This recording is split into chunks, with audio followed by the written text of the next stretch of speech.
Rain forest বা অতিবৃষ্টি অরণ্য হচ্ছে সেই সকল অরণ্য যেখানে সারা বছর প্রচুর বৃষ্টিপাত হয়। বিশেষ করে গ্রীষ্ম মৌসুমীয় রেইন ফরেস্টগুলোতে গড়ে প্রতি বছরে 250 থেকে 450 সেন্টিমিটার পর্যন্ত বৃষ্টিপাত হয়ে থাকে। পৃথিবীর রত্ন বা পৃথিবীর বৃহত্তম ঔষধালয় বলা হয়ে থাকে রেইন ফরেস্টগুলোকে।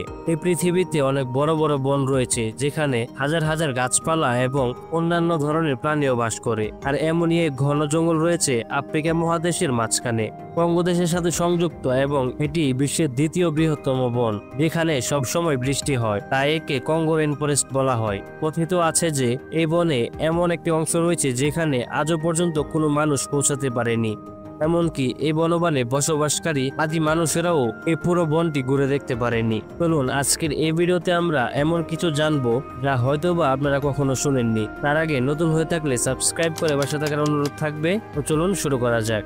এই রেইন ফরেস্টগুলো দক্ষিণ পূর্ব এশিয়া, সাব সাহারান আফ্রিকা, দক্ষিণ আমেরিকা, কেন্দ্রীয় আমেরিকা, অস্ট্রেলিয়া এবং প্রশান্ত মহাসাগরীয় দ্বীপে অবস্থিত। পৃথিবীর সবচেয়ে বড় রেইন ফরেস্ট হলো অ্যামাজন, কিন্তু অ্যামাজন আমাদের আজকের বিষয় নেই। আজকে আমরা জানবো কঙ্গো রেইন ফরেস্ট নিয়ে। কঙ্গো রেইন ফরেস্ট কেন্দ্রীয় আফ্রিকার ক্যামেরুন, নিরক্ত গিনি, গ্যাবন, কেন্দ্রীয় আফ্রিকান প্রজাতন্ত্র, গণতান্ত্রিক কঙ্গো প্রজাতন্ত্র এবং কঙ্গো প্রজাতন্ত্র জুড়ে বিস্তৃত। 1.5 মিলিয়ন বর্গ মাইল জুড়ে অবস্থিত এই রেইন ফরেস্টটি। পৃথিবীর সকল রেইন ফরেস্টের সম্মিলিত আয়তন 18%। পৃথিবীর দ্বিতীয় বৃহত্তম নদী কঙ্গো নদী, যা এই রেইন ফরেস্টের মধ্যে দিয়ে প্রবাহিত হয়। এই রেইন ফরেস্টের 2/3 গণতান্ত্রিক কঙ্গো প্রজাতন্ত্রে অবস্থিত এবং ওই দেশের 57% স্থলভূমি জুড়ে এই অরণ্য। সুবিশাল জীববৈচিত্র্য এবং কেন্দ্রীয় আফ্রিকার লাখ লাখ লোকের জীবিকার যোগান দেওয়ার কারণে এটি অনেক বেশি গুরুত্বপূর্ণ। বিশেষ করে গণতান্ত্রিক কঙ্গো প্রজাতন্ত্রের 2/3 লোক এই রেইন ফরেস্টের উপর নির্ভর করে থাকে। জীববৈচিত্র্যে অনন্য এই রেইন ফরেস্ট, এখানে প্রায় 10,000 প্রজাতির উদ্ভিদের সন্ধান পাওয়া গিয়েছে, যার মধ্যে কমপক্ষে 30% শুধুমাত্র এই অঞ্চলেই পাওয়া যায়। এছাড়াও রয়েছে 400 প্রজাতির স্তন্যপায়ী, 700 প্রজাতির মাছ, 1000 প্রজাতির পাখি। যে সকল প্রজাতি এখানে পাওয়া যায় তার মধ্যে পিগমি, শিম্পাঞ্জি, বন্য হাতি, গরিলা, কঙ্গো ময়ূর, সাদা গন্ডার, ওকাপি ও স্থলপেঙ্গুলিন অন্যতম। তবে এই সকল প্রজাতির মধ্যে অদ্বিতীয় প্রজাতি হচ্ছে ওকাপি, যেটি দেখতে অনেকটা জিরাফের মতো, কিন্তু এর পায়ের সাদা কালো ডোরাকাটা দাগ মনে করিয়ে দেয় জেব্রার কথা। এখানে এমন কিছু আজব প্রাণী বাস করে যাদের ব্যাপারে আপনি স্বপ্নেও ভাবেননি। এই জঙ্গলটিতে একটি দুটি নয়, বরং 5টি ন্যাশনাল পার্ক রয়েছে যেগুলো ইউনেস্কো দ্বারা নিয়ন্ত্রণ করা হয়। এইসব ন্যাশনাল পার্কে অসংখ্য জীবজন্তু বসবাস করে। বলা হয় অ্যামাজন জঙ্গলের পরে যদি কোনো অদ্ভুত জীবজন্তুর ঘর হয় তাহলে সেটা হলো কঙ্গো জঙ্গল। হয়তো আপনি জানেন যে যেভাবে অ্যামাজন জঙ্গলের ভিতর দিয়ে অ্যামাজন নদী বয়ে চলে, ঠিক একইভাবে কঙ্গো জঙ্গলের ভিতর দিয়ে কঙ্গো নদী বয়ে চলে, যেটা লম্বায় প্রায় 4700 কিলোমিটার। এই নদীতে কিছু ভয়ঙ্কর জীবজন্তু বাস করে। একই সাথে এখানে ভয়ঙ্কর এবং বিশাল কুমির বাস করে। 2020 সালে এখানে 5 জন মহিলা নৌকা নিয়ে ঘুরতে এসেছিল। তখন তাদের নৌকায় একটি বিশাল কুমির হামলা করে, যার কারণে তারা সবাই নদীতে পড়ে যায়। কিন্তু ইন্টারেস্টিং ব্যাপার হচ্ছে তাদের লাশও আর কখনো খুঁজে পাওয়া যায়নি। বলা হয় এটা আফ্রিকার সবচেয়ে লম্বা এবং পৃথিবীর সবচেয়ে গভীরতম নদী। এখানে এমন কিছু ভয়ঙ্কর জীবজন্তু বাস করে, যদি কোনো মানুষ ভুল করেও একবার এই জঙ্গলে পৌঁছে যায় তাহলে তার ফিরে আসা একেবারে অসম্ভব হয়ে পড়ে। কঙ্গো জঙ্গলে 1 লাখেরও বেশি প্রজাতির গাছপালা পাওয়া যায়। এর মধ্যে কিছু প্রজাতি সাধারণ হয়, কিন্তু কিছু প্রজাতি খুবই বিষাক্ত হয়। জঙ্গলটি এতটাই বিশাল যে এখানে পাওয়া অনেক গাছপালার নামও কেউ জানে না, কারণ এসব গাছগুলোকে বিজ্ঞানীরা আগে কখনো দেখেইনি।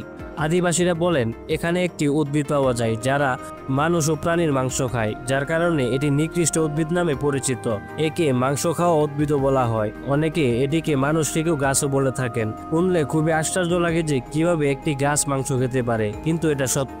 কঙ্গো জঙ্গলে যখন এত বিপজ্জনক গাছ থাকতে পারে, তখন এত বড় জঙ্গলে আরো বিপজ্জনক কি ঘটনা ঘটতে পারে, যার কারণে কঙ্গো জঙ্গলকে বিশ্বের সবচেয়ে বিপজ্জনক বন হিসেবে আখ্যা দেওয়া হয়েছিল।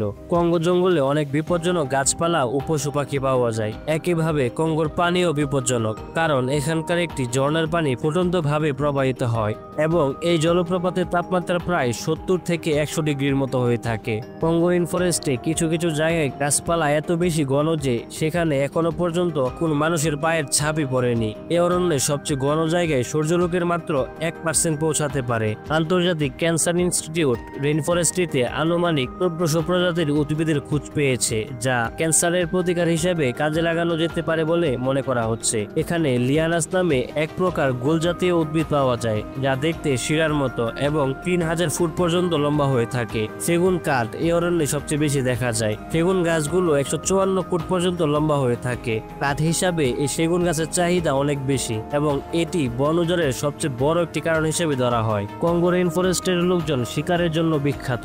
প্রায় 50,000 বছর যাবৎ মানুষজন এই বনে বসবাস করে। এখানে সব মিলিয়ে 150টি উপজাতি বাস করে, যাদের মধ্যে এখনো অনেকে এই গভীর অরণ্যে শিকার করে এবং দলবদ্ধভাবে বসবাস করে বেঁচে আছে। এই জাতিগোষ্ঠীগুলোর মধ্যে বিখ্যাত পিগমিরাও রয়েছে। পিগমি পুরুষদের গড় উচ্চতা 4 ফুট 10 ইঞ্চি আর মহিলাদের গড় উচ্চতা 4 ফুট 1 ইঞ্চি। তাদের এই স্বল্প উচ্চতা তাদেরকে এই রেইন ফরেস্টের ভিতরে সহজে চলাচল করতে সহায়তা করে। তাছাড়া কম উচ্চতার কারণে তাদের ওজনও কম হয়। এরা 50 থেকে 17 জনের এক একটি দলে একত্রে বসবাস করে। তারা মূলত যাযাবর জীবনযাপন করে থাকে। বছরে বেশ কয়েকবার তারা স্থান পরিবর্তন করে। এক জায়গা থেকে আরেক জায়গায় যাওয়ার সময় তারা তাদের জিনিসপত্র পিঠে বহন করে নিয়ে যায়। কঙ্গো রেইন ফরেস্টের লোকজন শিকারের জন্য খুবই বিখ্যাত।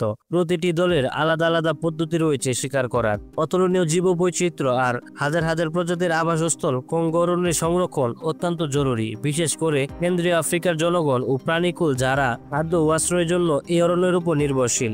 বর্তমানে কঙ্গো প্রজাতন্ত্রের 16% ভূমি সরকারি রক্ষণাবেক্ষণে আছে এবং সেখানে কিছু প্রজাতির প্রাণী রয়েছে, যেমন পশ্চিমা স্থলভূমির গরিলার সংখ্যা বেড়ে দাঁড়িয়েছে 1,25,000-এ। 2008 সালে কঙ্গো প্রেসিডেন্ট ইউরোপীয় ইউনিয়নের সাথে একটি চুক্তি স্বাক্ষর করে এই রেইন ফরেস্টকে বৃক্ষ নিধনের প্রভাব থেকে রক্ষা করার জন্য। গণতান্ত্রিক কঙ্গো প্রজাতন্ত্রে 8% ভূমি সংরক্ষণ করা আছে এবং পরিকল্পনা আছে এর পরিমাণ 10 থেকে 15%-এ উন্নীত করার। গেবনের 80% জুড়েই রয়েছে এই রেইন ফরেস্ট। এছাড়াও জাতিসংঘ রেইন ফরেস্টের 5টি জাতীয় উদ্যানকে বিশ্ব ঐতিহ্য হিসেবে ঘোষণা করেছে। কিন্তু এসবের বাইরেও অনেক বড় একটা ঝুঁকি এই অরণ্যের লোকজনের জন্য সৃষ্টি করছে এখানকার কাঠ সংগ্রহকারীরা, কারণ তারা এখানে বাণিজ্যিকভাবে কাঠ কাটতে এসে উপজাতিদের মধ্যে টাকা, তামাক, মারিজুয়ানার মতো জিনিসের পরিচয় করিয়ে দিচ্ছে, যা এখানকার জাতিগোষ্ঠীগুলোর সহজ সরল জীবনকে জটিল করে তুলছে এবং সেখানে শান্তি বিনষ্ট করছে। বন ও বন্যপ্রাণী সংরক্ষণের পাশাপাশি এসব দিকেও কর্তৃপক্ষের নজর দেওয়া জরুরি বলে মনে করছেন বিশেষজ্ঞরা। আজকের এই ভিডিওটি এই পর্যন্তই। দেখা হবে পরবর্তী কোনো ভিডিওতে। আল্লাহ হাফেজ।